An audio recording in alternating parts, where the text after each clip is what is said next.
Girls, great to be with you. So good to see you. My first question, I suppose, to all of you is just, oh my goodness, you've been through so much. Please share with us, how was life for you, Jo, when Liam first came into this world? What was going on? When Liam was born, it was quite a stable place. I was young. I was 17 when I got pregnant with him, 18 when he was born. But it was quite stable. I'm using sociable drugs, LSD and pills and whatnot. But as soon it's progressed with his father, and it was a place I didn't want to go. He was like using more often and everything. So I actually separated from him when Liam was 2. And then I moved to Telford. And being a naive little valley girl, because this was from Wales to Telford, I soon got in with the wrong crowd again and started having escaped these so-called like soft party drugs. I got into heroin and crack cocaine. From that time then is when Liam's life took a really bad turn. It was like obviously I thought I was doing the best for them. I thought I was being a good mom. I thought I was still providing, putting food on the table, clothes on backs. But obviously that's blinkered through the drugs. I ended up going to prison when he was 5 for supplying HMP. And that was like Liam's first experience with law, because when I got caught in that jail, he was 5 years old and also had to be strip searched and checked for drugs. God, that must have been a terrible moment for you, Jo. And did you then did they subsequently put you in prison? Oh yeah. I was sent to prison then for my first sentence. I was 24, and that was for 1.5 years, 30 months. It was heartbreaking. I bet. It was, because before that, despite like my drug use, I'd never been a day apart from them. They were like the only constant in my life at the time. Having to squeeze like a month's worth of parenting, mothering, loving, care into like an hour, 2 hours. It's like never enough, is it? You want longer, you want to be with them permanently.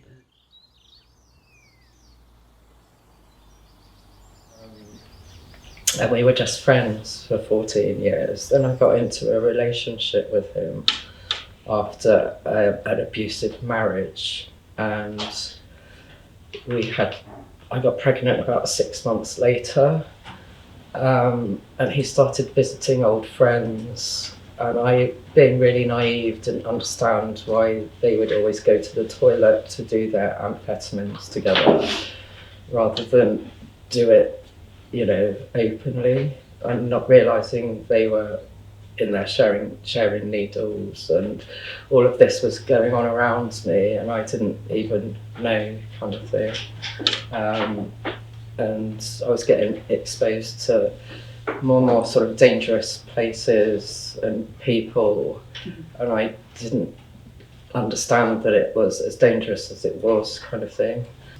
I had Jamie was born, and we were actually lived in a caravan on a farm with no electricity or water, and that was all nice when it was like that. Then the reality, when we moved into a house, Jamie was really young and he stopped working and he started taking drugs constantly, to the point where I was sitting there watching him kill himself.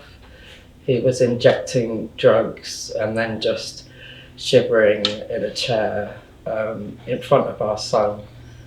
For that was what he was like all the time, and he would just take more to go to sleep eventually. I started taking amphetamine to sort of be with, at the same place as him. As well. I got dragged into it, so I wasn't going to bed when he was getting up, kind of thing. Then it got so bad that I realised I can't let this happen. And I told him he had to go, he had to stop it or go. He chose to go. And then I kept having him in and out and in and out and in and out of our lives. And then another man came into my life. And again, it was abusive.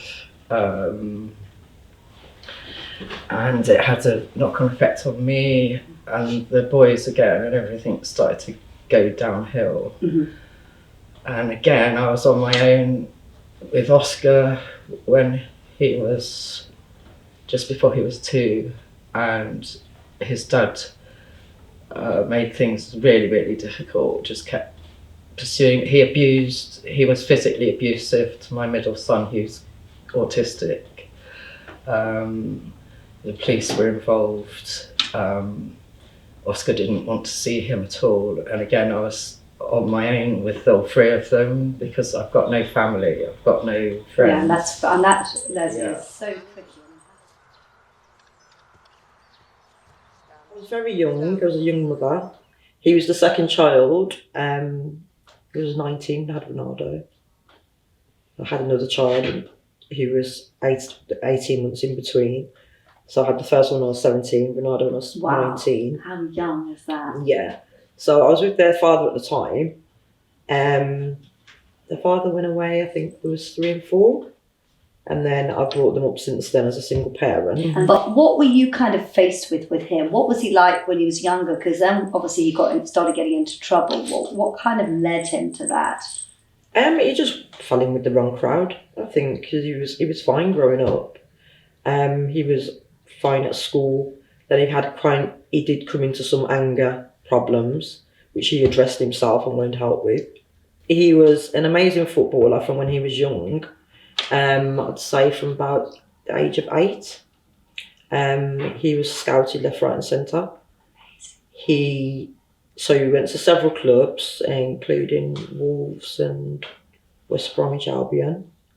He'd done his football up until he got to, I think he was about 13, 14. He then went to West Brom for a couple of months. And he just got distracted by girls and things like that, stopped going football. But he was he would have definitely made it as a professional footballer. But having no father in his life as well, I couldn't literally drag him and force him. So that was the struggle of being a single parent then. And a single mum. A single mother. I couldn't actually force him to do the things what was actually good for him. Mm-hmm. And he was so young. Yeah. He was what, 16? Yeah. 15, 16? 15, wow. 16 then. Yeah. Yeah, so it was a shock. And it was like that one offence. As far as I know, it was the one offence, and then that's when he obviously went to court and he got sentenced. When he met you guys in jail then. Amazing. All in all, there was about 6 prison sentences. None of them were as long as the first. They were like shoplifting and more petty crimes. But I chose to go to rehab in 2000. Liam was in his last year of junior school, and I realised it wasn't the way forward. I didn't want to bring in that embarrassment. I didn't want to bring in that shame. So the question, Joe, I have then is just for you, how many children have you now got? 6. 6 children. I mean, isn't that just amazing? Just tell us, how is life now to where it was all those years back? It's amazing. I have the support of Liam. Great. He is the biggest, most positive influence in any of our lives. He is great.